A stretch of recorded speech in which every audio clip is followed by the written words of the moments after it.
Hello po, kumusta po kayo? Ako po si Master Galen. Andito na naman po ako para magbigay na naman ng dagdag kaalaman po sa inyo tungkol po sa usaping medical health. Ang tatalakayin po natin ngayon sa video ito ay yung tungkol sa paninilaw po ng ating katawan.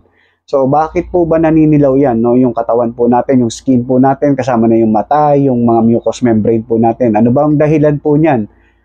Ibig bang sabihin, sira na ang atay natin? Ano po ba ang ibang maaaring dahilan kung bakit manilaw po tayo?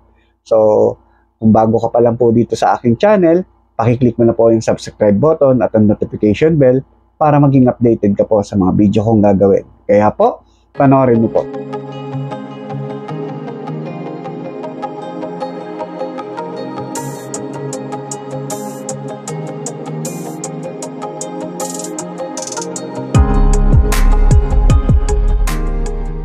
Ang paninilaw ng ating katawan, yung skin po natin, yung mata po natin, yung mga mucous membrane, kasama na yung mga body fluids po natin.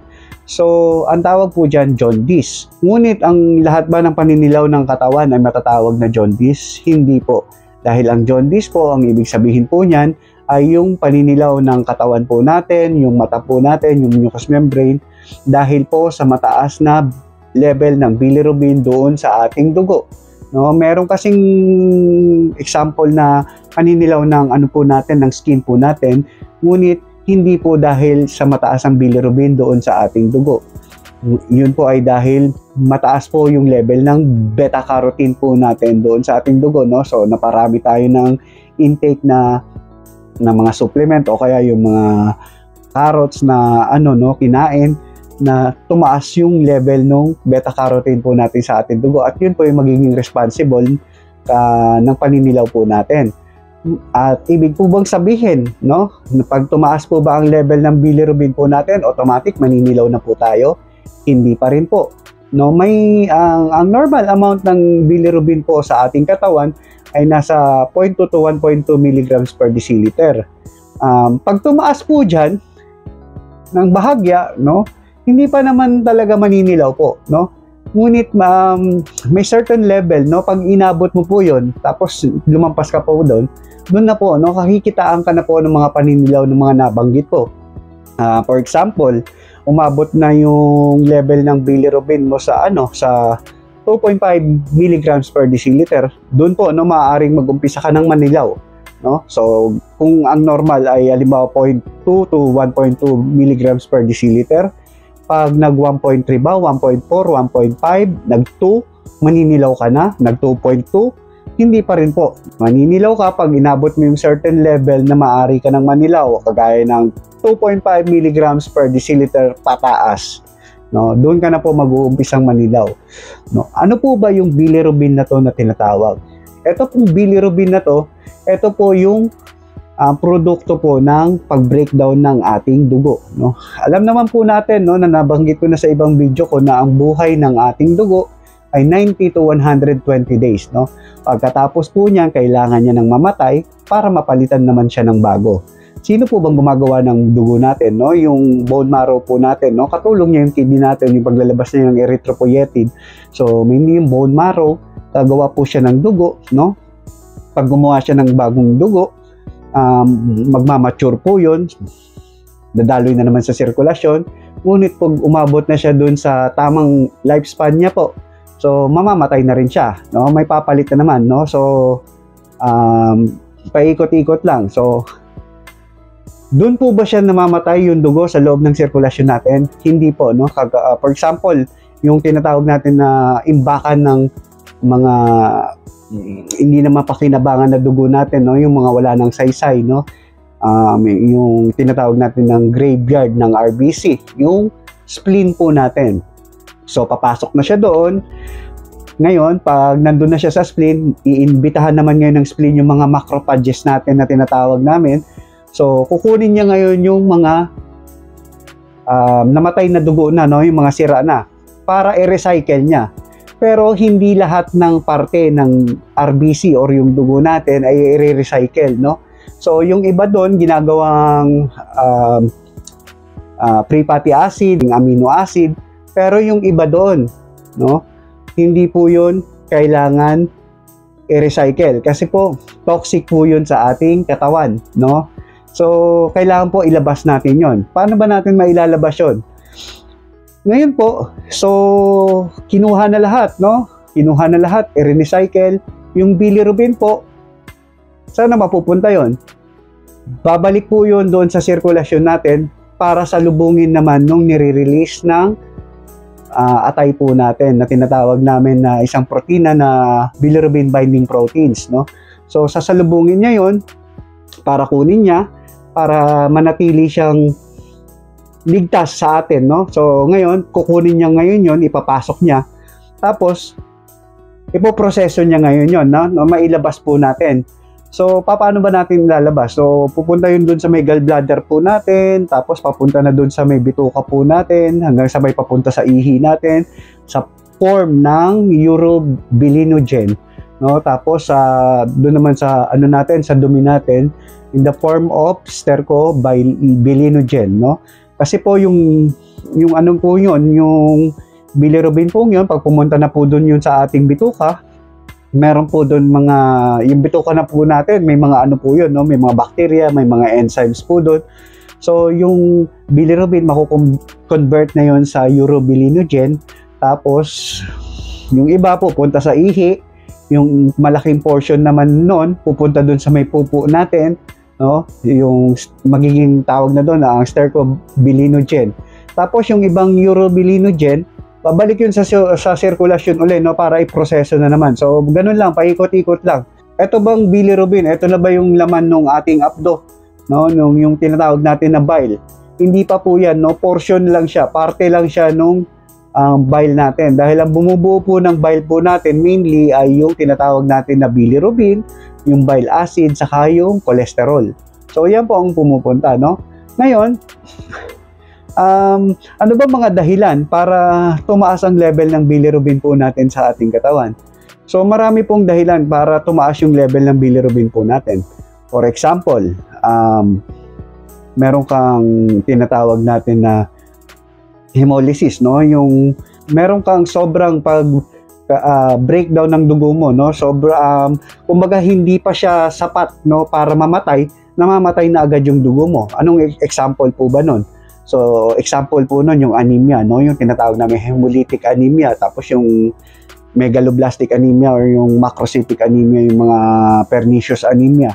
No? Yung dugo po natin na doon na hindi nagmamature agad, no? So, maaga silang namamatay. So, pag ganun po nangyari, no, mas mabilis yung pagkamatay ng dugo, hindi kayang harapin agad yon ng ating atay para iproseso niya, no? So dahil napakabilis, so hindi niya mapoproseso agad 'yon.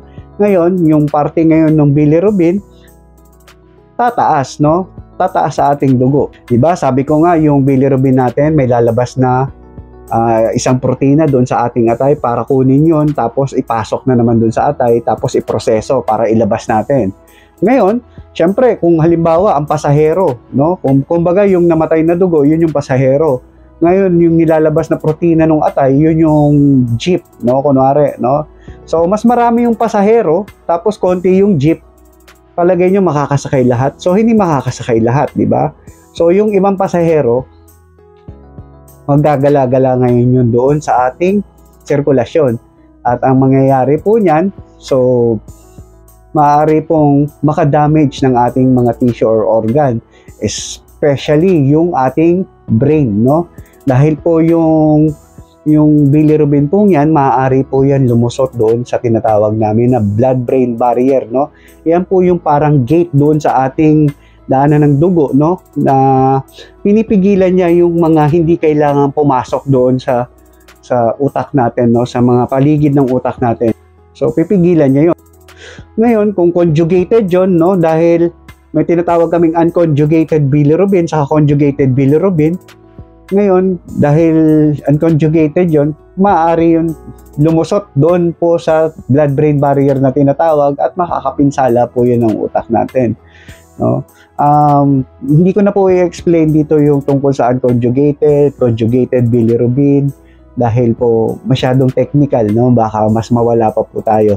Anyway, i-lecture ko naman to sa mga medical student or yung mga paramedical student, no? Yung physiology and pathophysiology ng tungkol dito sa jaundice. So, ganun po ang nangyayari, no? Ulitin ko yung hemolysis, no? Excessive hemolysis. Bakit? Hemolysis yung pagkasira ng dugo. Actually, meron tayong natural na pagkasira ng dugo dahil nga sabi ko 90 to 120 days lang ang ating dugo. So normally, ganun naman talaga yung nangyayari. Kaya lang dahil sa kondisyon ng mga anemia, no, na namamatay agad yung dugo. So biruin mo, kumbaga parang ganito po yan, no? Bago magkaroon ng pasahero doon, may certain time, no, bago maipon yung pasahero doon, tapos lalabas yung pasahero na yun, pipick upin ng jeep. Ngayon, ang nangyayari po, wala pang time, andyan na agad yung mga pasahero, no? So, kinukulang ng jeep. So, hindi mapoproseso, hindi natin mailalabas yun. Tataas sa sirkulasyon natin at makakapaminsala. At yun na yung mga nagiging responsible ng paninilaw po ng ating katawan, yung ating mata. So, yun na makakakikitaan po sa atin.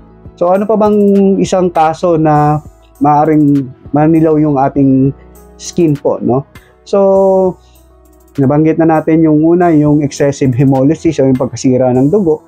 Ngayon naman po, kung may diferensya po yung atay natin, no? So, halimbawa, normal naman yung pagkasira ng dugo natin dito, no? In 90 to 120 days, may masisira. Yung portion po na bilirubin, dapat iproseso. Ngayon, kung may problema po tayo sa ating atay, sinong magpoproseso, no? So, hindi niya maipoproseso lahat. Ang mangyayari, lalabas yung pasahero, no? Yan yung dugo natin. Lalabas yung pasahero, kulang naman yung jeep, no? So, hindi mapoproseso dahil may mapoproseso pero hindi lahat. Ngayon naman, may mga kaso na wala talagang jeep, na wala talagang masasakyan. No? Pag walang masakyan, di tataas yung level ng bilirubin doon sa ating sirkulasyon. So, meron naman po tayong tinatawag na posthepatic, no? Kumbaga, hindi naman na doon sa may atay, no? Kumbaga, lumabas na po yung bilirubin, kinuha ng ating atay para iproseso, ngunit nagkaroon naman ng bara, no? Doon sa mga dinadaluyan niya. So, from the liver, no, doon sa ating atay, meron kaming tinatawag doon na left and right na hepatic duct, no? Yan tubo. Tapos pag binuo mo yan yung tinatawag ng common hepatic duct. Tapos yan na, may cystic duct, gallbladder, tapos yung common bile duct, papunta na doon sa bituka natin. So, may problema dyan. So, kung may problema dyan, lumabas kunwari yung pasahero, sinakay naman ng jeep yung pasahero, pinasok na doon sa may liver, no? Pero, wala, hindi makadaan. So, ano mangyayari? Tataas na naman yung level ng bilirubin. At sa parte yun, tinatawag na namin yun na conjugated bilirubin, no? Dahil pumasok na yun dun sa endoplasmic reticulum, dun sa mga selula natin sa, sa liver po natin para maging conjugated bilirubin na po, no? So, tatlo po maaaring problema kung bakit tayo maaaring manilaw. So, ulitin ko po, una, kung grabe ang hemolysis o yung pagkasira ng ating dugo, no? Halimbawa, wala pa sa tamang oras, nasisira na yung ating dugo, so hindi kayang iproseso agad yun ng liver natin. Tapos kung ang problema naman nandun sa ating atay, wala magpoproseso, no? Or hirap iproseso. Tapos kung ang problema naman dun sa may mga dinadaluyan po ng ating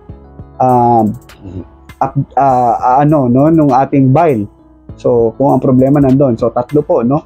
So, ano po bang mga kondisyon na maaaring magbunga ng paninilaw ng ating katawan?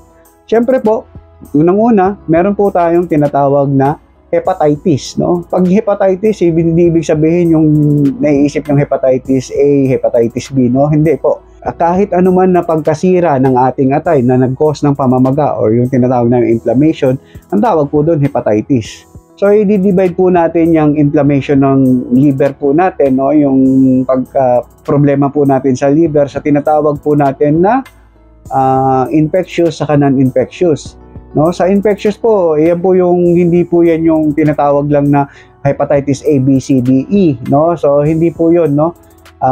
Sa infectious po, meron tayong tinatawag na viral, no? Viral cause, no? Meron din pong bacterial, pwede ring fungal, pwede ring protozoa, no? Yung mga parasite, no? Yan po yung mga maaaring makapaminsala sa ating liver na tinatawag na infectious. O for example, sa viral, andyan na yung alam ninyong hepatitis A, B, C, D, E, no? Ngunit hindi po lahat ng virus ay ano po, no?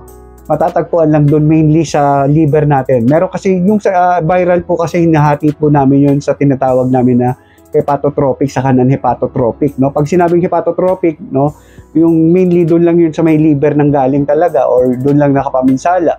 Meron po naman tinatawag na non-hepatotropic kagaya ng mga Epstein-Barr virus, yung mga cytomegalovirus, no, yung mga yellow fever. So yan po yung mga tinatawag na kung magagaling sila kahit sa ibang parte ng katawan natin, no, na maaaring makapaminsala doon sa ating liver, no, yung virus na yon.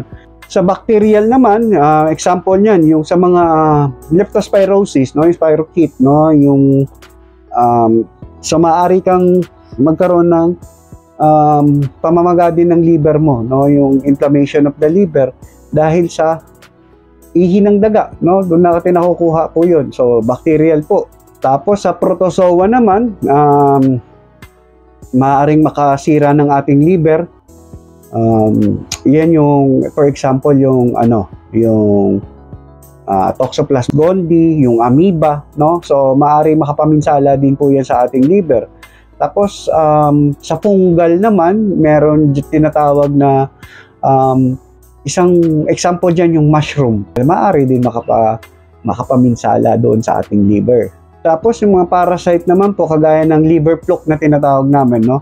Nagkakaroon po tayo doon ng bulate papunta doon sa may atay natin. So doon sa may mga dadaanan natin, mga tubo doon, no, maaaring magbara po doon yung bulate na yun, yung ascaris, no, especially kasi syempre alam naman natin na yung ano natin, no, yung bile duct, no, nakakonekta yun doon sa may ano po natin. So maaaring pumasok po yun doon sa may galing sa bituka papunta paakyat po doon sa daanan na yun, no? So isa rin po maaaring makasira din yun ng liver po natin. Tapos meron po tayong tinatawag na non-infectious naman, no? Yung non-infectious, pinaka-common na example dyan na dahilan na maaaring mapinsala yung liver natin o mamaga. So, number one, na most common, yung alcohol, no? Severe intake of alcohol, no? Maaaring makapaminsala ng ating liver. Kaya nga may tinatawag tayong alcoholic fatty liver, di ba? So, yan po, no? Tapos, syempre, yung mga toxin, no? Example diyan yung ito, less common lang naman to, no, yung carbon tetrachloride, no, na makikita natin sa mga pabrika, no, yung mga nalalanghap natin doon ng mga chemical, no, yung may kargang carbon tetrachloride, maaaring makapaminsala yun sa ating liver. Hindi ko na i-discuss yung detalye kung bakit natin para mas dumalito. Anyway, actually mahaba na nga tong discussion natin, no? So hindi na natin iisa-isahin. Siguro sa pang ko doon sa pang kabilang page natin na medical science talaga, no? Saka doon sa parte ng YouTube ko na pang mga allied medical profession or mga medical student, no? Doon i-discuss ko talaga 'yan. Tapos autoimmune, no? So maaring masira din yung liver natin dahil sa autoimmune disease, no? Nako, umulan na. Tuloy lang tayo, ha, kahit umuulan, ha. Mukhang hindi ko yung mapapatahimik sa pag-edit. At yung ano naman po, no, sa autoimmune, no, maaring atakihin din ng sarili natin na ano po natin, na mga antibodies yung ating atay. Tapos isa pang dahilan kung nagkulang yung blood supply mo po doon sa atay mo. For example, trauma, no, nagkaroon ka ng severe bleeding, heavy bleeding. So, magkukulang yung daloy ng dugo doon sa atay mo, maaaring mamatay yung mga selula po ng ating atay. So, doon maaari nating ma-damage. Tapos, lastly, yung mga namamana na sakit, no, yung mga genetical factor naman tayo, no, sa meron mga genetical defect, no, na namana natin sa ating mga magulang, kagaya ng di ba yan, no? Hindi rin natin i-discuss, no? May tinatawag kami dyan na unconjugated bilirubin na na genetical defect na tinatawag namin na yung Gilbert syndrome, Tapos yung Krigler na jar, tapos sa ano naman, type 1 saka type 2 po yan. Tapos meron naman kami tinatawag sa conjugated hyperbilirubinemia, yung tinatawag namin na Dubin-Johnson, saka yung Rotor syndrome, no? So, yung mga naku-curious dyan, itatakel ko po to ng detalyado doon sa pang-lecture, no? Talagang pang-lecture natin. Kung kailan siguro tatalakayin ko dito sa mga genetical defect, no? Yung mga namana po natin na yung tungkol sa Gilbert saka yung Rotor syndrome. Kasi may dalawang pasyente, no? May dalawang subscriber sa YouTube channel at follower sa page na nag-message, no? Pareha sila lalaki na yung isa kahit ano nang ginawa, no? Kahit ano nang test, normal, kahit ano pang pinagsasagawa, normal. And base sa pag-uusap namin na normal naman yung ano niya, no, yung liver function test, no, yung mga enzyme niya doon, yung AST, ALT, yung mga iba pa doon, yung mga GGT, no. Tapos pero tumataas yung bilirubin niya. Ngayon, naninilaw siya.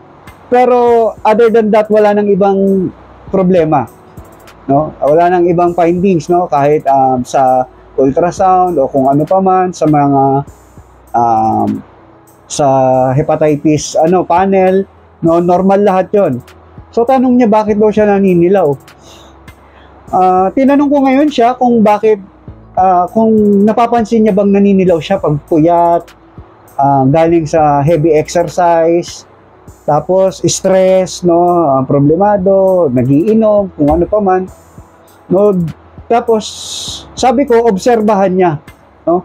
Nakita niya talaga, yung iba nabanggit niya na pagkatapos niya mag-exercise, naninilaw daw siya. Tapos pagpuyat, no? So, yung iba doon na sinabi ko, pina-obserbahan ko sa kanya at na-find out namin na kada ganun nga, naninilaw siya. Pero bumabalik din daw sa dati.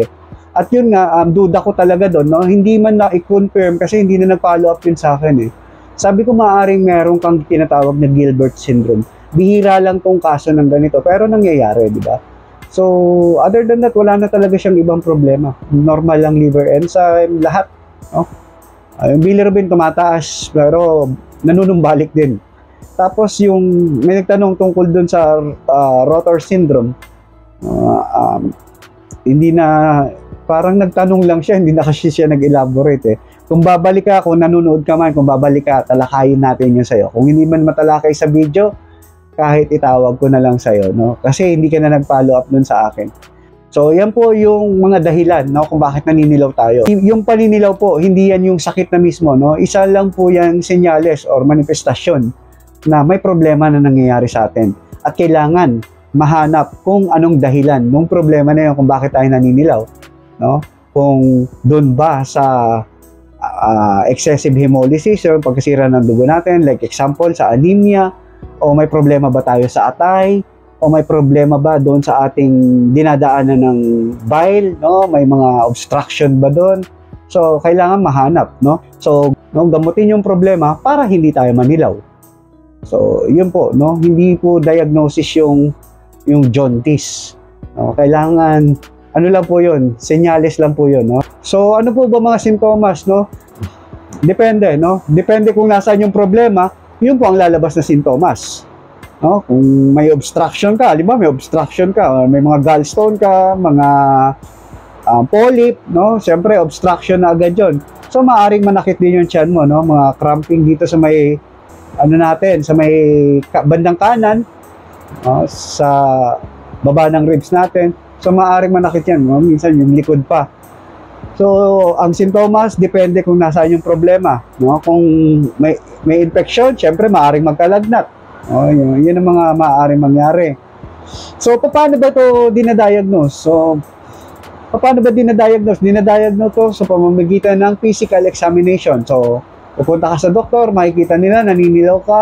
Kung hindi ka man naninilaw, no, i-check nila, no, kakapakapain nila yung dito mo, kung matigas ba yung parting dito mo, kung may ano ka ba, may namamaga ba yung atay mo, so kakapakapain yan. So, yun po ang isang pamamaraan ng pagdadiagnose, no? Isa lang po yun sa pamamaraan. So, tapos maaaring magpasagawa sa'yo ng ng CBC, no, yung complete blood count, yung RBC mo, titingnan doon yung hemoglobin. So, para malaman kung dahil ba sa excessive hemolysis na tinatawag o yung sobrang pag-breakdown nung ano natin, nung dugo natin. So, doon, makikita doon. Kung wala naman doon, maaari mag-order din ng liver function test, no? Andiyan na yung AST, ALT, or yung SGPT, SGOT. Tapos yung ALP, no? Alkaline phosphatase. Tapos yung GGT. Tapos yung 5-nucleotidase, no? So, yan, mga tinitest po yan. Tapos, syempre, yung level ng bilirubin. Tapos, maaari din magpagawa sa'yo, syempre, ng HEPA profile, no? Magpasagawa yan sa blood test. Tapos po, syempre, ultrasound, CT scan, or MRI, para makita kung ano ba talagang problema. Isa pa maganda-gandang ginagawa dyan, yung ERCP, no? Ano ba yung ERCP? Yung tinatawag na endoscopic retrograde cholangiopancreatography, no? Parang gumagamit ng endoscope, tapos nabivisualize yan sa may x-ray, no? Nakikita talaga. Kumbaga, may papasok na endoscope, may nakikita sa monitor kung ano yung na pinapasok yung camera doon, no? Kung ano yung nadadaanan niya. So, mabivisualize talaga ng doktor na kung saan yung problema. Tapos, syempre yon, biopsy, no? At titingnan kung may mga cancer cells na namumuhay doon sa atay natin o kung saan pa man. So, yan po ang mga diagnostic tool na sinasagawa. So, paano ba ginagamot? So, kung ang problema doon sa hemolysis, no, yung sa dugo natin, sa anemia, syempre kailangan gamutin yung anemia, no? Kung ang problema naman sa liver, kung halimbawa may hepatitis ka, kung sobrang taas ng ng infection mo, ng virus mo doon sa atay, maaari kang bigyan ng mga antiviral drugs. Tapos nakalimutan ko pa sabihin, no, is doon din sa non-infectious, no, maaari din makasira ng atay natin yung mga drugs, no, yung mga medication, no, yung mga pagka-overdose noon or yung palagian noon. Kaya tingnan niyo, mapapansin niyo, no, 'di ba, pag nag-undergo kayo ng anong medication pa man yan, no, kahit anong medication pa man yan, o kaya lalo na yung mga nagki-chemotherapy na oral, no, 'di ba, sinusukat lagi yung AST, ALT ninyo. So, pag yung tinatawag na SGPT, SGOT, pag nakita nilang tumataas na mga 200, 300, no, parang naglalaylo muna yung gamutan, no, tinitaper down o kaya naman pansamantalang tinitigil.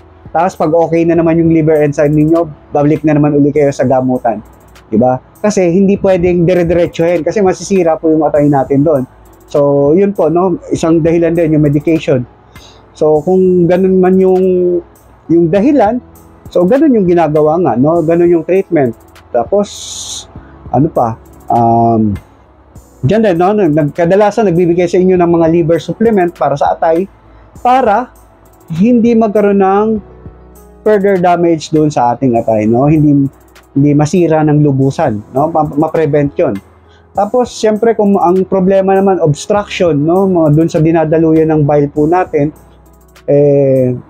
usually, surgery, tatanggalin yung nakaka-obstruct, no? Surgery yung ginagawa, kagaya ng sa gallstones, example dyan, no? Dito karamihan sa inyo, no? Yung gallstone, saka yung polyp, no? Yung gallbladder polyp. So, tinatanggal, di ba? Tinatanggal na yung gallbladder ninyo. So, ganun po, no? So, yan lang po medyo mahaba na yung talakayan natin, no? So, yan po ang tungkol sa paninilaw, no? So, ulitin ko po na ang paninilaw ay hindi po yan yung sakit na mismo, no? Yan ay po isang senyales lamang na maaaring may problema doon sa tatlong nabanggit ko, no? So, dyan po, at alam nyo na ngayon kung bakit naninilaw yung tao dahil sa mataas na level ng bilirubin doon sa ating dugo. So, etong jaundice naman na siguro sa ibang video ko na lang tatalakayin, yung tungkol naman sa baby, no? Kung bakit binibilad natin sa araw. Kumbaga, ano bang rationale nun? Ano bang dahilan nun? Bakit natin kailangang ibilad sa araw? Ano ba yung tinatawag sa baby na kernicterus? No, ihiwalay ko na lang po yung video na yon dahil masyado na itong mahaba, no? So, kailangan naintindihan nyo to para maintindihan nyo rin yung nasa baby. No? Kung bakit, ano bang maaaring mangyari sa baby, no? Kung pababayaan natin na tumaas yung level ng bilirubin niya.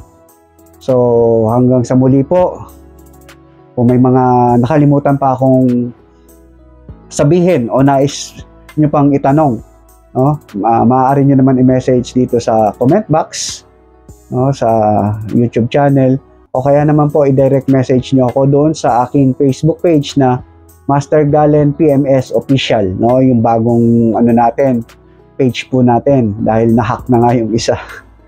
At siya nga po pala doon po sa aking TikTok account, no? Meron po ako doon sa shop noon, no? Kumbaga kinuha ko doon yung mga, kumbaga kaysa naman bumili kayo ng kung ano-anong binibili yung mga supplement, nandun yung medyo subok ng supplement, no? Hindi po ako nag-i-endorse nito, no? Kumbaga, kung bumibili rin lang kayo noong mga kung ano-ano dyan na supplement, doon na lang kayo, no? Yung pangkaraniwan din na nire-reseta ng mga doktor ng mga supplement. Tapos po, yung mga medical supply na yung pang home use, no? Kagaya ng mga BP, pang sukat sa blood sugar po natin, no? Yung glucometer, anything, no? Mga medical supply doon, mga crutches, cane, wheelchair, etc. etc. no? So, maaari nyo pong i-check na lang doon sa TikTok account ko sa may shop noon. Alam ko, discounted din doon, no? So, makakakuha kayo ng discount kung doon nyo i-click sa may shop ko. So, hanggang sa muli po, ako po uli si Master Galen.